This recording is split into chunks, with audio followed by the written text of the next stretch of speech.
Welcome back into Talking Fitchburg. Finally, we don't have him on the phone. We don't have him on the run. We have him here in studio. It's Scott Gerard, the Fitchburg Star extraordinaire. Scott, how you doing? Fantastic. It's nice to be here in person and chat a little bit with you guys. We're used to your phone graphic with this great smile, like Scott for president someday, But no, we appreciate you coming down here, and we got you for two segments. So we hooked you here for the whole show here today. So I'm excited. Yeah, it's fun. appreciate the time and welcome into the new studio. So we were commenting that you have been in all three studios. I think this is my favorite one though. Oh well, we appreciate it. You can thank Andrew for all the work on that. You got the front page in this last one. We got you on here today talking about Fitchburg turning 35 years. So we've been celebrating it all week long, and a way to wrap it up here is with a nice story that you wrote, talking with former mayors of Fitchburg and kind of getting us set up. So what I'm looking forward to talking to you about today is the first talk about just the reporting that goes into how you work this story, because it's a fun history piece here. Absolutely.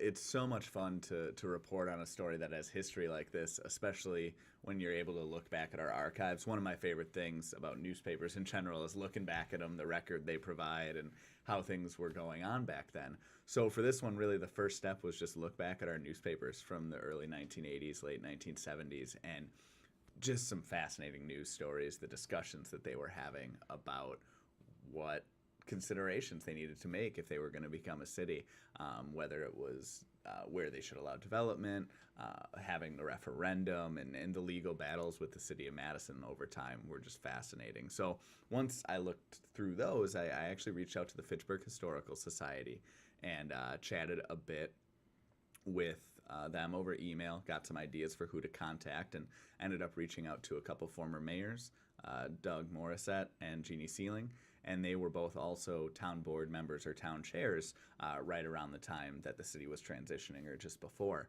And those conversations with them were fascinating. Doug Morissette had moved here in the early 1970s, and when he moved into his house, he said, all we saw were cows and farm animals out back. And now, they're in a full neighborhood, house after house after house. And just getting his perspective on how things changed and what that meant was just fascinating. And Jeannie provided a really interesting perspective on the transition from a town to a city for services and things like that. And it's always fun hearing their thoughts now and then looking back at their comments that were in the paper 35 years ago. Yeah, and I like the then and now comparison, and that's the part I'd like to focus on. There are some things that still stand today that they kind of laid out when they started, good and bad, and that's how it goes. But talk about some of those comparisons that you made reference in the article. Absolutely. I mean, I think one of the key things that probably most people in Fitchburg think about right away is no Fitchburg school district. It's split into 3 school districts, and that's often the focus for a community.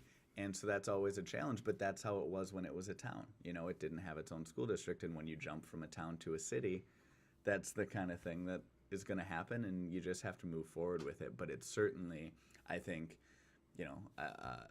most towns don't go to a city. There's a village step in between usually, and I think one of the consequences of the big jump that Fitchburg took is that school district step.